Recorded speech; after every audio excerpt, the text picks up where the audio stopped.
Good afternoon. I'm Feng Shenghu, Dean of Arts and Sciences. Thank you all for joining us today to celebrate the installation of Ian Bogost as the Barbara and David Thomas Distinguished Professor. On behalf of WashU and Arts and Sciences, I extend my warmest welcome to all of you attending in person or watching our live stream. We are delighted to have some family members joining us for this wonderful event. Would Ian's wife, Abigail, and their children, Flannery, Bee, and Tristan, please stand?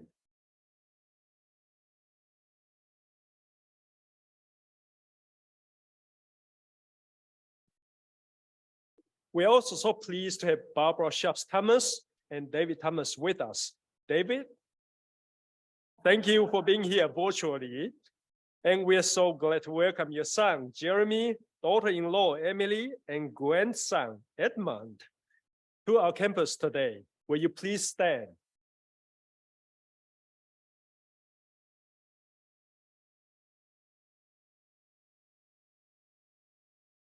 Thank you all for helping us mark this special occasion.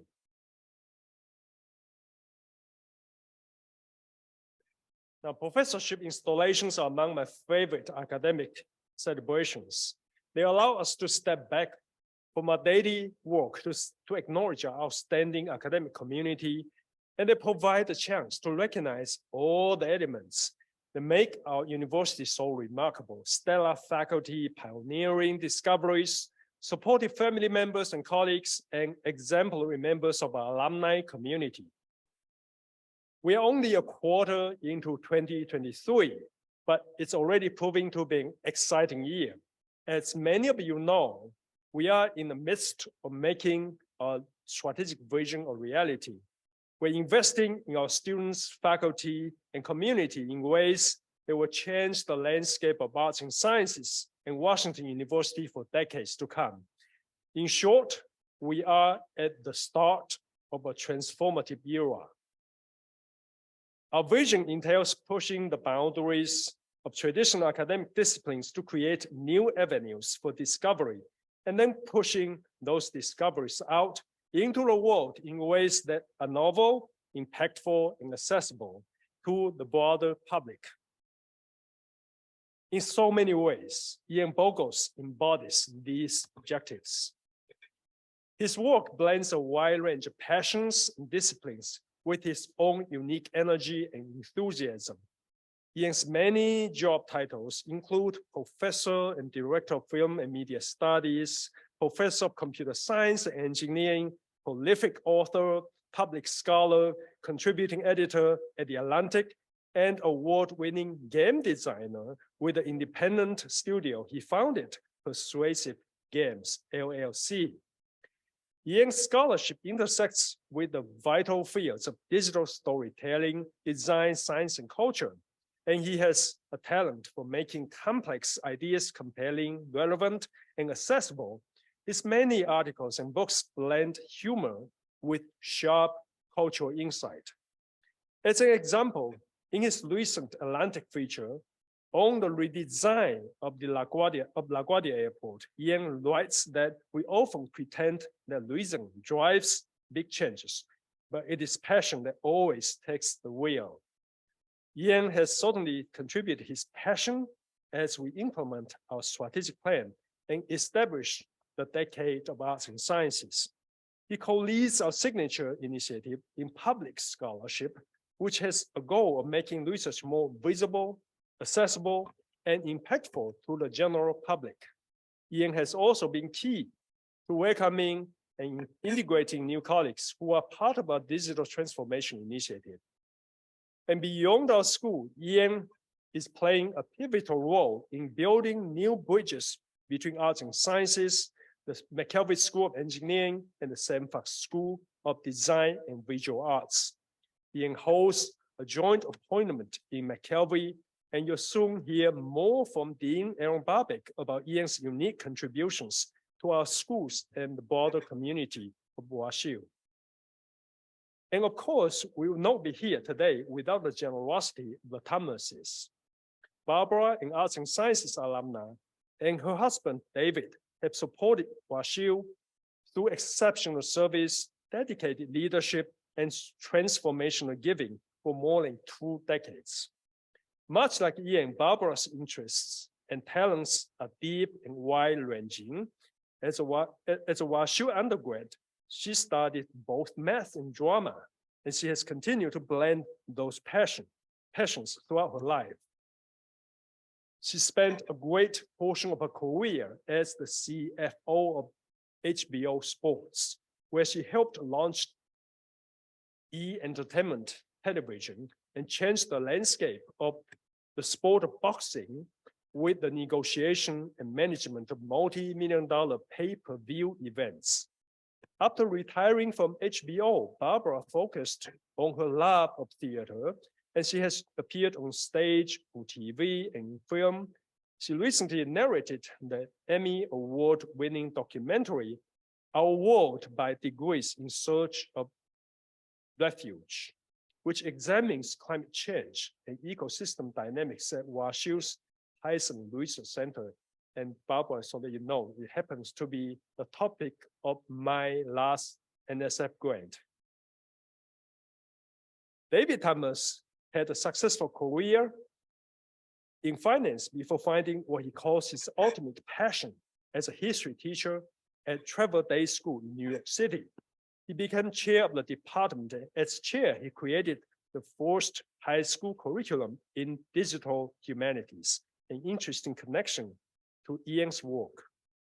The Thomases are steadfast believers in the value of the arts and sciences education and its power to cultivate well-rounded, thoughtful, and empathetic leaders.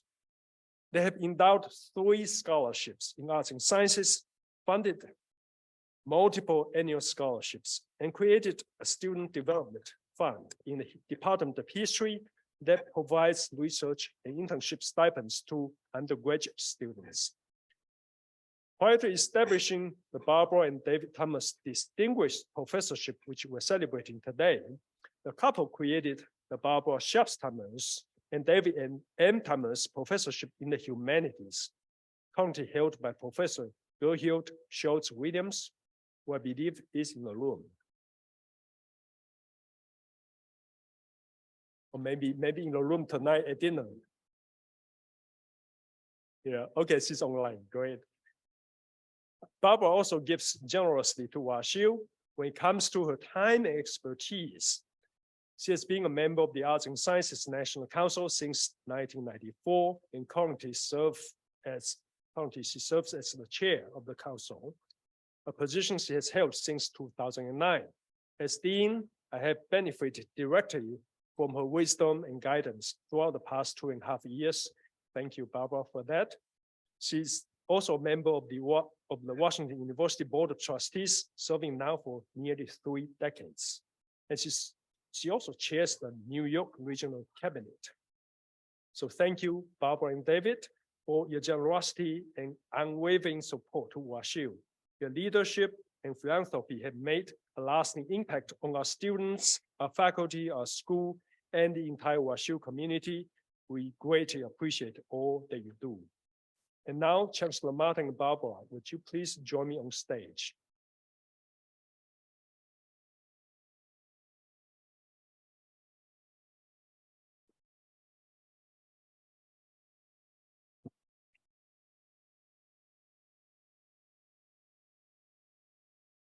Barbara, it's great to be here with you to celebrate and also to say thank you. Thank you for this gift and thank you for all that you've done to support our mission at Washington University. So I'm here to present this medallion in a shadow box, which says, "In grateful appreciation, presented to Barbara Sharps Thomas and David M. Thomas, March 29th, 2023. Thank you. Thank you.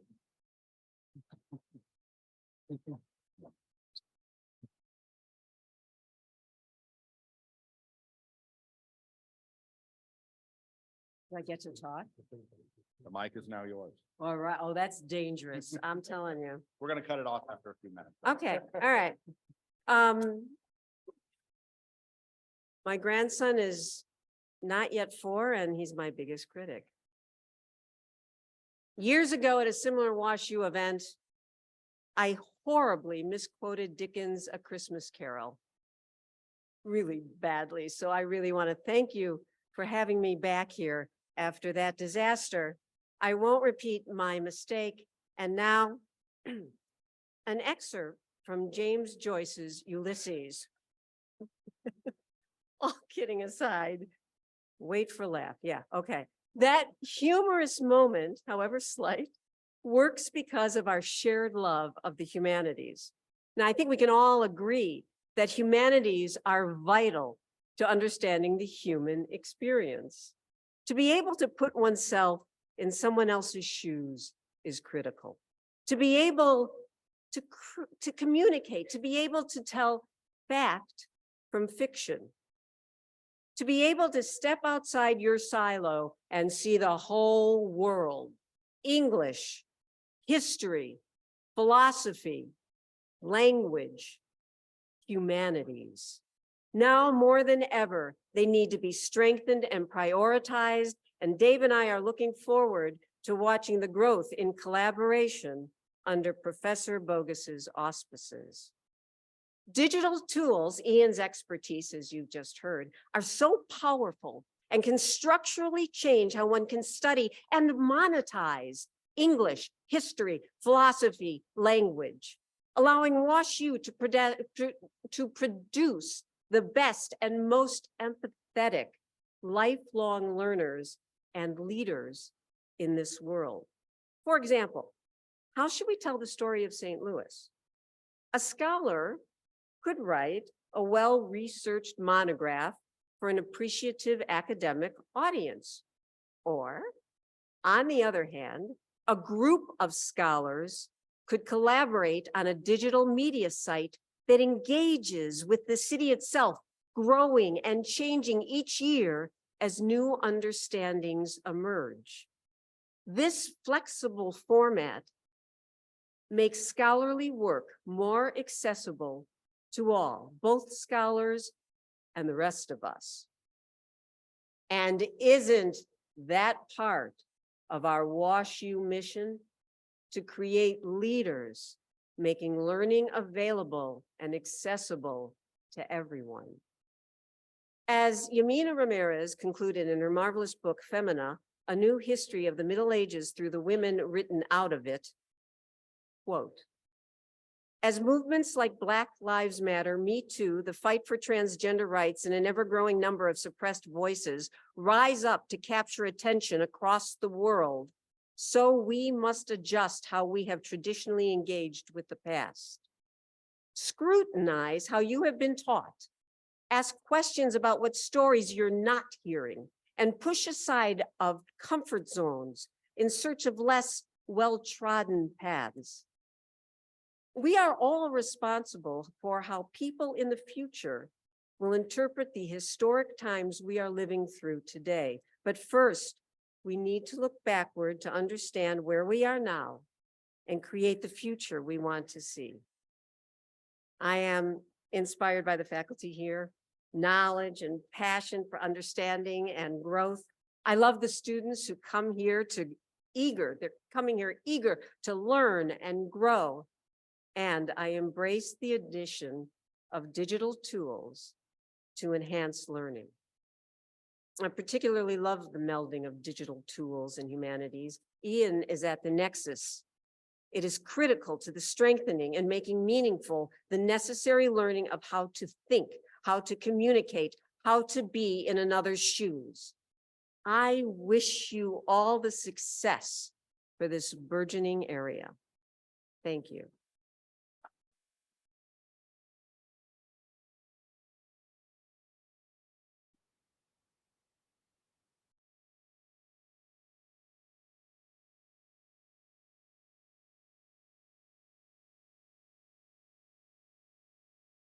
Hello, I'm Aaron Bobick. I'm the Dean of the McKelvey School of Engineering.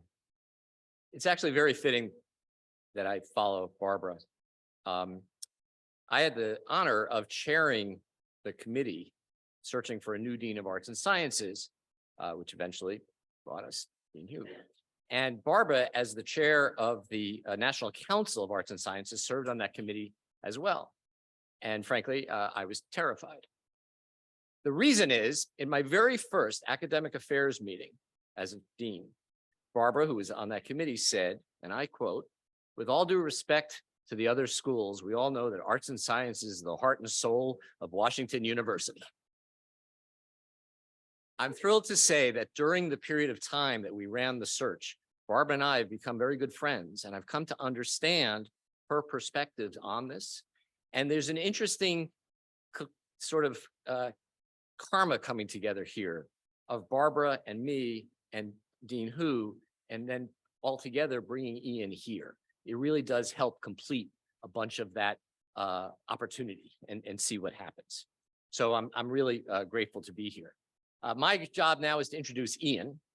Ian, as you've all heard, he's a media studies scholar, a video game designer, and he's internationally recognized for his writing and phrase here, a theorist of digital culture. His research approaches media from a perspective of both critic and practitioner, which is pretty rare. Most are either one or the other.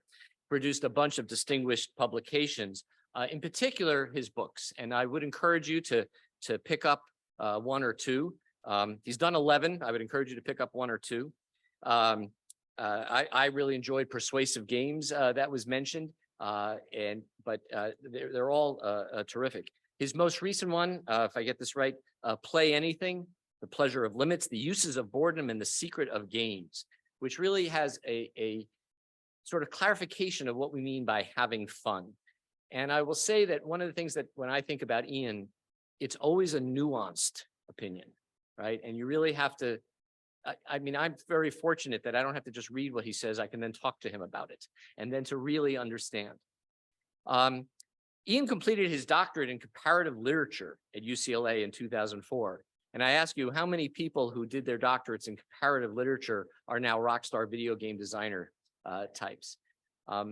Ian joined the faculty where he held appointments in media at Georgia Tech, where he held appointments in media studies, a little department we called interactive computing, business and architecture. Coming here, Ian has been tireless to expand the work previously of Bill Paul and Galen Studlar in really moving forward film and media studies, which is really an important part of not just humanities, but the future of humanities. Likewise, his expertise as an award-winning video game designer is really helping boost the connection with McKelvey Engineering and thinking about video games. I do want to tell a really brief story. Ian was part of a group that put together a degree that we used to call computational media at Georgia Tech. And I taught a course, it was sort of a hardcore computing course, digital media architectures, where you're basically programmed down to a Game Boy. And we had, it was great. We had computer scientists and sort of literature communication folks in the same class doing this work. And I had Ian come in and give a guest lecture. And Ian being Ian, he sort of opens up his laptop, connects it, and it's a blank C programming environment. And he creates, I don't know if you remember this, you create a program that just drew a line of a color, right? And sort of showed what that would take. And it was all live, right? And so you make mistakes and it said whatever. And C is not the most forgiving language. So it's pretty compelling. And after a while, he says, well, you know, then we could just like go down and make another color. And so, and what color should it be? Well, it should be a random color. And after a while, you know, it's just all these random colors. And then he said, well, how would we make a game out of this? And he said, well, what if we just like try to get it so, you know, game, you have to do something like push a button at the right time. Well, what's the right time? And he says, well, what about if there's a cursor and there's a cursor going down the screen lines up with a color of some block that randomly got created. So he writes the code that puts up the block, etc. And in about 25 minutes of just live interaction with the students, Ian's written a game that's never existed before. And the students kind of came to understand this is what interaction is about. It's great that his latest book is about fun because it explores about what the nature of fun is.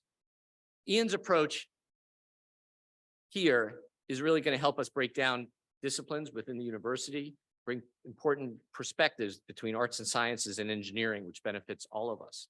As an interesting example, next week, hosted by the Fox School, we have a symposium on art and design, because this is, I'm sorry, AI and design. It's in the art school, Carmen, sorry. AI and design, because AI has shown that there's no part of human activity that it's not going to touch, and we can't be afraid of that. We have to figure out what that's going to mean. And so we're bringing, right now, this is a bottom-up effort, and Ian is going to be part of the fundamental analysis of what does that mean. And I'm very much looking forward to doing that. And as we continue to grow the intersection between Fox and artificial intelligence and McKelvey or the humanities, Ian's going to find himself at the nexus. We are incredibly fortunate to have Ian as part of the faculty. And for that, I want to thank the Thomas family, the entire Thomas family, for the support that really helps make that happen. Ian serves as both the director of the Film Media Studies in Arts and Sciences and as a professor in computer science and engineering. Today, we honor him as the Barbara and David Thomas Distinguished Professor, a professorship that was established in conjunction with the McKelvey Challenge of connecting faculty from other schools with engineering. And personally, I cannot think of anyone who embodies that kind of connective tissue better than Professor Ian Bogost. So it's now my pleasure. I'll invite Chancellor Martin, Dean Hu, and Professor Bogost to the podium.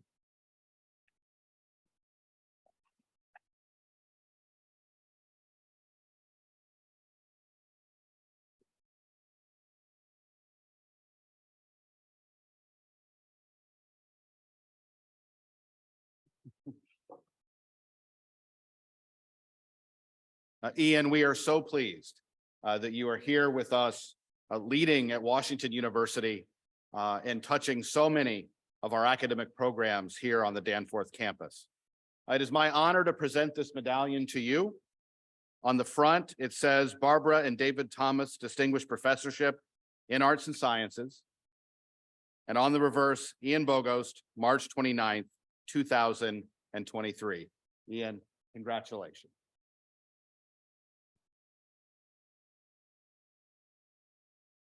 Thanks so much. Congratulations.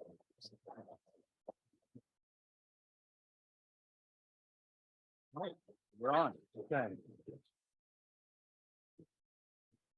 All right, now I just have to get myself organized here. There's all sorts of equipment.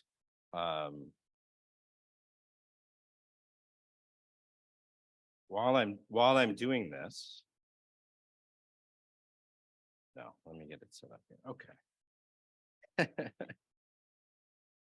See, this is the problem with being a computer person. You got to get all your stuff in order. I'm gonna get myself a log rolling here. I want to thank Chancellor Martin and Provost Wendland and Deans Hu and Bobick and Colangelo, as well as the Thomas family and my family, for putting up with whatever it is that I do, and which I'm gonna share with you just some of the thoughts I've been having for the last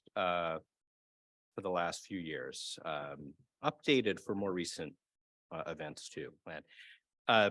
This is the title. So I'm talking about 15 to 60 minutes, something like that. This is the title, How You Got Dematerialized. My dad died last month. He was born 87 years ago in Milwaukee to a first-generation Jewish Ukrainian immigrant family.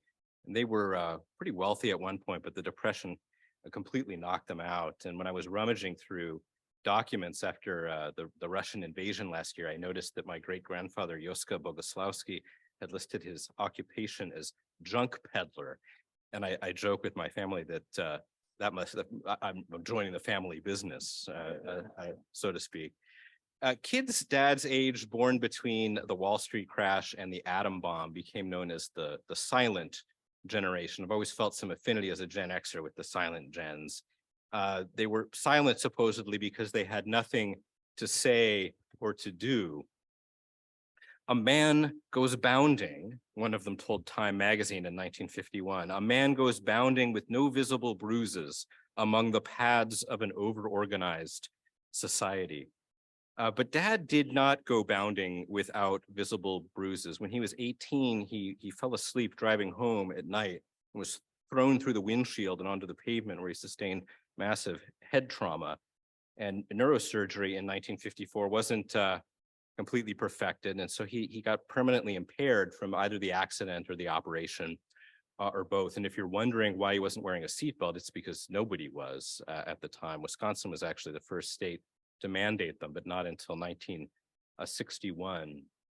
And initially, everyone thought it was just his vision that had been ruined. It was uncorrectable because the damage was in the brain. And so he lived his life legally blind. And at this time, the paths of over-organized society did not yet extend to disabled people. The Rehabilitation Act, the Americans with Disabilities Act, these were decades off. But even so, the greatest period of prosperity in human history did arrive as Dad became a young adult. And that, along with the convenience of being white and male, among other things, opened doors to him. And he earned a doctorate and had a career as a clinical vocational rehabilitation psychologist, helping people who were down and out more than him find a path back to productive life. But as the years wore on, it became clear that the impacts were broader than just blindness, and his vision and hearing worsened as they do with age, but other neurological issues arose, and pharmaceuticals amplified symptoms that Mom still refuses, even after his death, to name dementia. And so he kind of receded into this private shadow of sensory decoupling. And I started writing about Dad when this decline steepened, when it was clear that it was now or never. And he had never really been a great communicator. I guess silent Jen gonna be silent, I guess, but I knew that Mom would read him the stories. And so in the Atlantic, I wrote about our experiment using Amazon Echo to communicate back and forth. And it was interesting. Alexa helped, but also showed just how much computing had changed daily life. It was really too much for him to catch up with.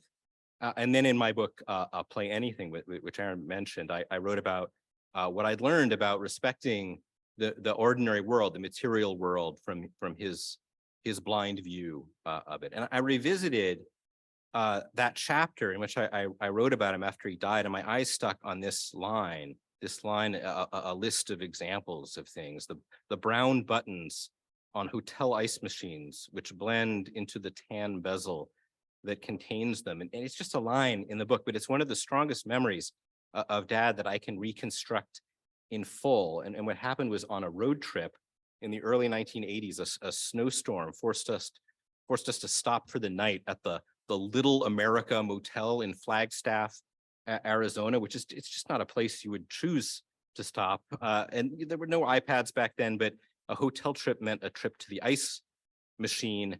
And this one, the machine that is, it was brown, 1970s brown, with a differently colored brown button, because everything was brown, which made it hard to find the one in the other. And Dad would like bark at it, where is it, trying to find the button. And he wasn't talking to me, just to the universe, as he tended to do, because anything else would suggest that he was incompetent. This was a constant worry of his. So I helped him find the button, and ice tumbled into the round bucket like motel diamonds.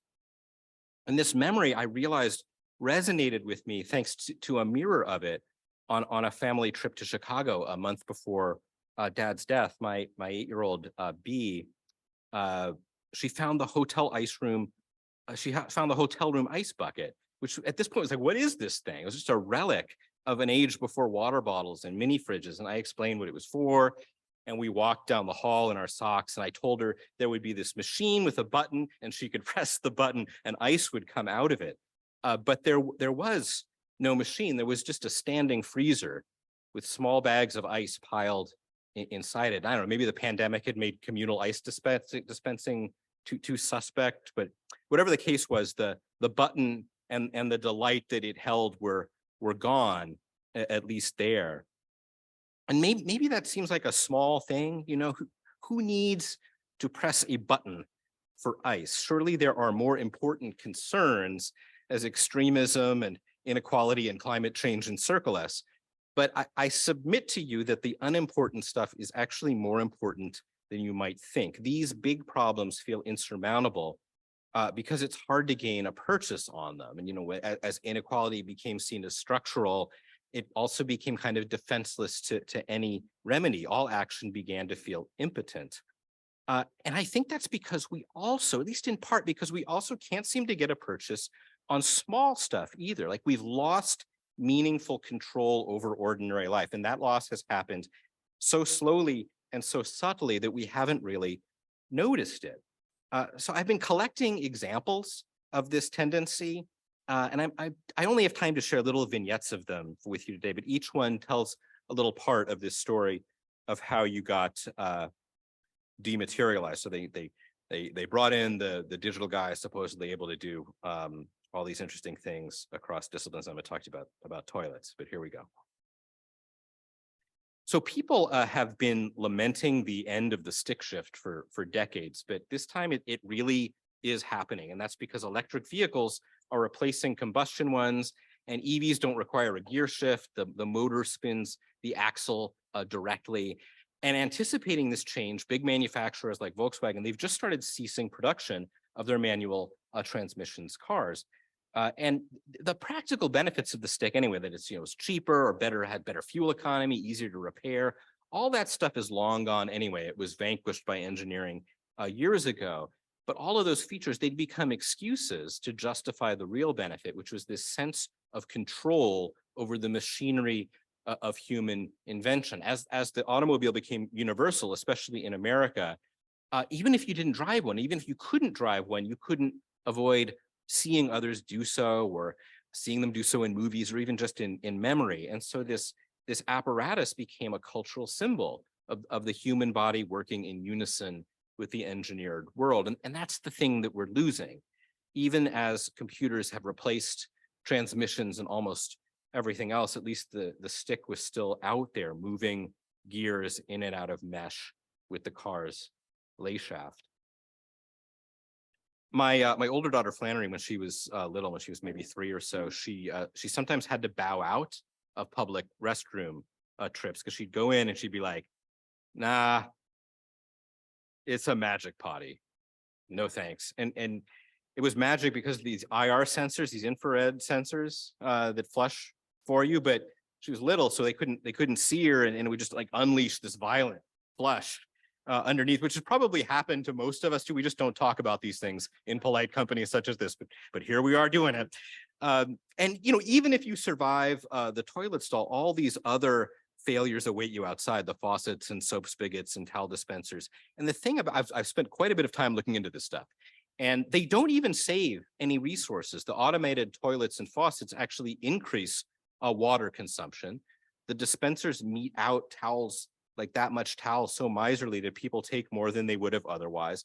And the hygiene benefits are also negligible. I'm extremely sorry to reveal in this formal context that each superfluous flush of the automated toilet releases an aerosol plume of waste residue. You can read the paper later on, perhaps before or after dinner. And so if there's any advantage from these things, it's just that maybe there's a little bit of labor savings, but in exchange for that savings, you sacrifice your autonomy. Now you have to execute those weird rituals, waving your hands in the hopes of taming the restroom gods so you can wash them. And as if that weren't bad enough, they're also discriminatory, because of course they are. Darker skinned patrons' hands might not reflect enough light to make the IR sensors work. And so if you think about it, like decades after we ended segregated bathrooms, we accidentally recreated them, but now the bathrooms don't even work. Speaking of things not working, I struggle. This is very Andy Rooney. I'm going to talk about doors. I struggle every time I open the door to Siegel Hall, where my office is located. It's big, heavy doors, and they're also motorized. And to open them requires overcoming the step down gears mated to the hinge. My film and media studies crew in the back can back me up here. It's hard to open doors. Or you can press a button nearby to open the door automatically. And as you may note, it's emblazoned with the international symbol of access, which indicates support for people with disabilities, which is, of course, a great thing. Not just a great thing on its own, but because all of us are varyingly abled at different times. So a button like this, it can help make life easier for a person in a wheelchair, or it can make life easier just for, someone carrying a big stack of books, or when the vending machine guy comes with all the Diet Coke for me to buy. But the ADA doesn't actually mandate automated doors. A normal door is fine so long as it meets certain operating force requirements. So despite that symbol, it just doesn't fully explain what's going on. on campus, I've done a little bit of research on this. On campus, we mostly use Horton Automatics heavy-duty, low-energy fire-rated door operator mechanisms. And they're actually designed for a cocktail of regulatory compliance. ADA opening force is one of them, but also the National Fire Protection Association's requirement of automatic closing and latching in the case of fire while still providing full use of the door. And then there's building logistics that are at work, cost, scale, maintenance, procurement, the weight and size of the door. So there's one of them out there too, but it's easier because the door is lighter. All of these factors have altered the experience of opening the door by pulling on it. And pointing out something like this may put me at risk of implying some preferred able-bodied use of doors that ought to drive their design, which isn't my intention. But in any case, the mechanism has kind of tilted use in the other direction anyway. You might just find yourself more tempted to press the button these days. When we moved here to St. Louis, my family thought, when are we ever going to get a chance ever again in our lives to live in one of these grand historic homes? We bought this 1909 house, and it just needed a little work. And it's been 18 months, and it needs a little more than a little work, but it's an interesting challenge. And I'm not going to go into all the stories, but I became just infatuated, completely obsessed with our doorbells because none of them worked. The doorbells didn't work, and they didn't work because the wires had been cut at some point, some kitchen renovation or something. And all the previous owners put like a ring up on the front door, and it was ghastly. And I didn't want to send the data into the cloud. But like, then what? What do you do instead? And so after like a whole lot of Ethernet cable pulling and jury rigging and programming, there are now 8 computers operating traditional looking doorbells in my 120-year-old house, which is like preposterous, but the doorbells work real swell right now and they sound good too. And like why do this? Well, it's because these small problems have an outsized effect on your connection with the built environment. Like, just think about the distress that you feel when there's a dripping faucet or when you're like building buzzers on the fritz or something. Home ownership is a huge expense and a massive pain, but it can also align the ability to control your environment with the pleasures and duties and incentives of doing so, which is all well and good, except that home ownership is increasingly out of reach for many Americans. Housing costs have surged well beyond incomes for years. And if you look at the policy interventions concerned with remedying this, they're mostly about affordability, not about control. And on that front, minoritized, younger, lower income Americans are much more impacted anyway.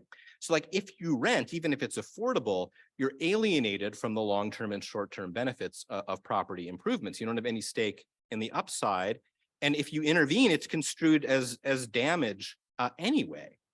We know that property ownership amplifies wealth or wealth inequality, but also magnifies like domestic comfort or domestic distress.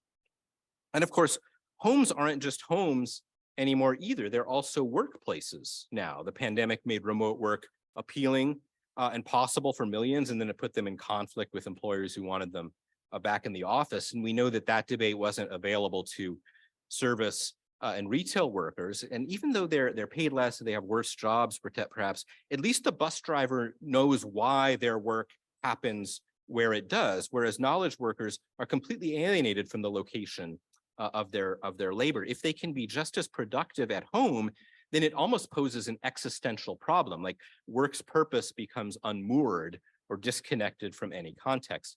I think that there's a lot of factors here, but one that doesn't get enough discussion is the decline of professionalism, which I think is partly to blame. And when I say professionalism, I'm thinking of occupations that are defined by established standards, licensure, oversight, like a doctor, lawyer, architect, real estate agent, engineers. These folks are professionals by virtue of credentials, certifications, regulatory codes, that kind of thing.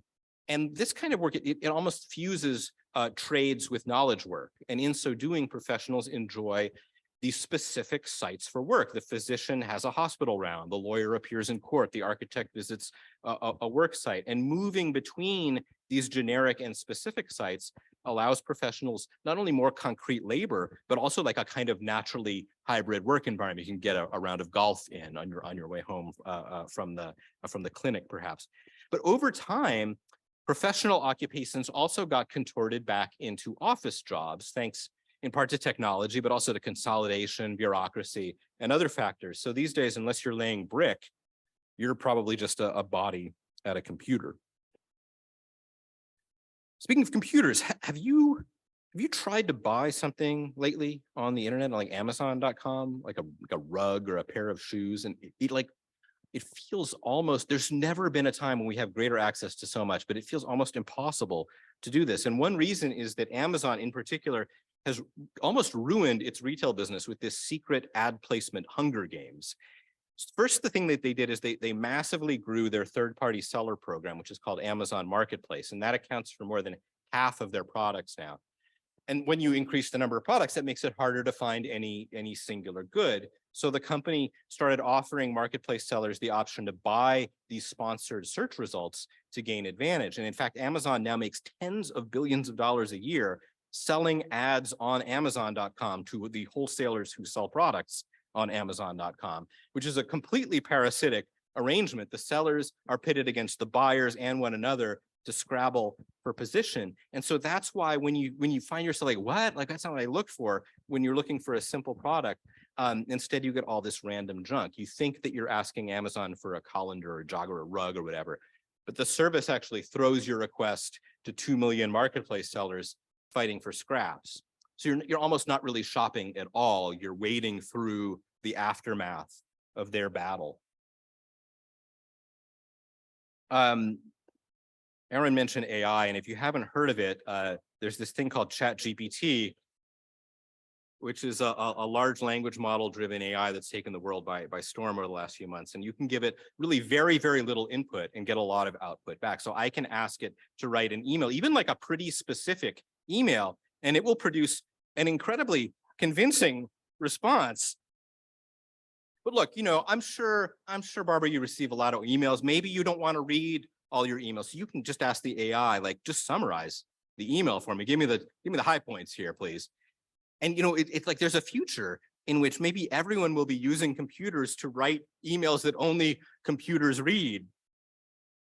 Email, of course, is terrible. I'm not trying to apologize for email, but at its best, when you write something, even something as simple as a note, it molds your intentions in your own voice to produce language that creates a rapport, a connection to someone else. And replacing that process with probabilistic predictions, it may make for more efficient work, but it also may make for more efficient alienation. And here the generative software advocates would say, well, AI can address those challenges. You can train an LLM on your own prose, for example, although it's a fairly involved process, as you can see. And like, this is what we're dealing with right now. It'd be nice to take some time to chew on the problem a bit, but AI is moving so fast, we may not get a chance. Unless we design these systems deliberately, the collaborations we end up having with AI, they could produce sort of like functionally satisfactory output, but not gratifying outcomes. But like, what counts as a gratifying outcome anyway? The drive that Sigmund Freud called the pleasure principle, in which psychological science reformed into the concept of instant gratification, says it basically amounts to indulgence, this sort of wild drive that needs to be tamed into lasting reward instead. And you may know about the most famous example of this, which is called the marshmallow experiment from the 1960s, in which the Stanford psychologist Walter Mischel and others gave children one marshmallow and the option to eat it now, or they could wait a few minutes and get two instead. And longitudinally, researchers claimed for years that kids who delayed gratification became more successful across just a dizzying array of metrics, from SAT scores to body mass index. But later, behavioral scientists have had some trouble lately, and more recent studies have cast some doubt on those findings, because it turned out, among other things, that the original studies had used privileged subjects, including kids recruited from the Stanford preschool.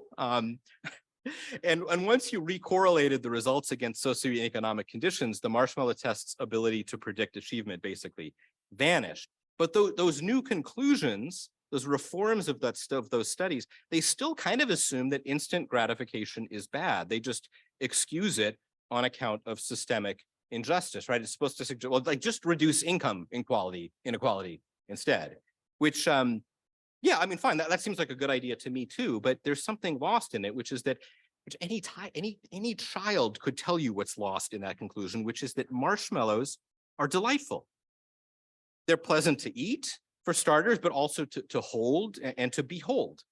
The very existence of a marshmallow is kind of a miracle, this weightless cloud of aerated sugar. I mean, the least interesting thing about marshmallows is their suitability for longitudinal studies of personal achievement conducted to produce research outcomes rather than to help people lead more gratifying lives.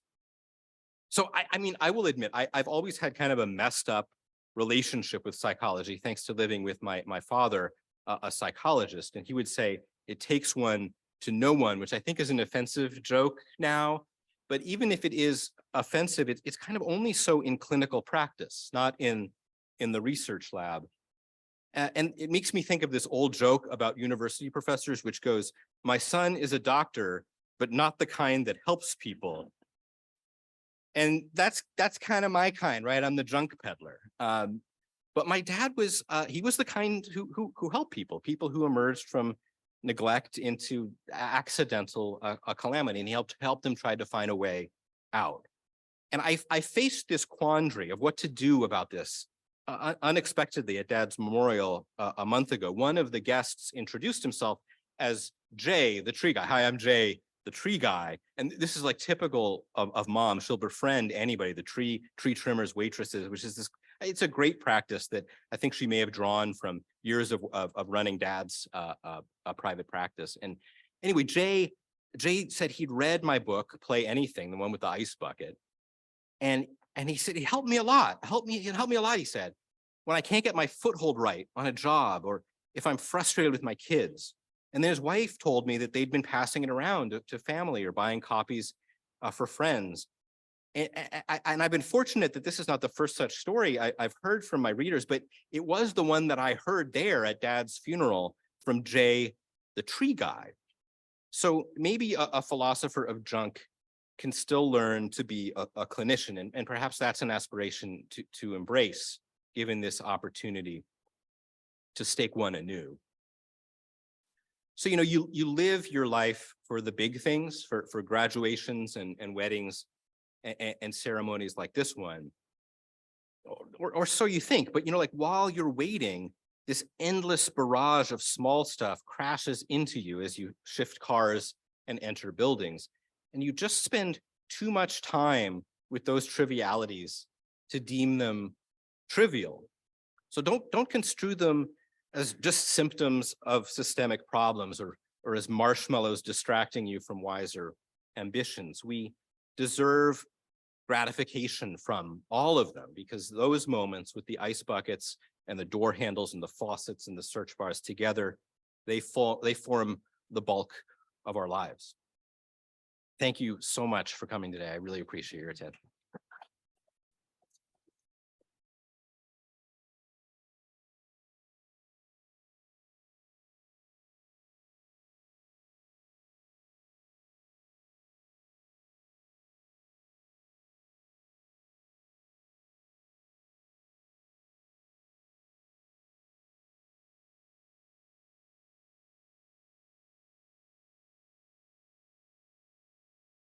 Thank you, Ian, for a truly fascinating presentation.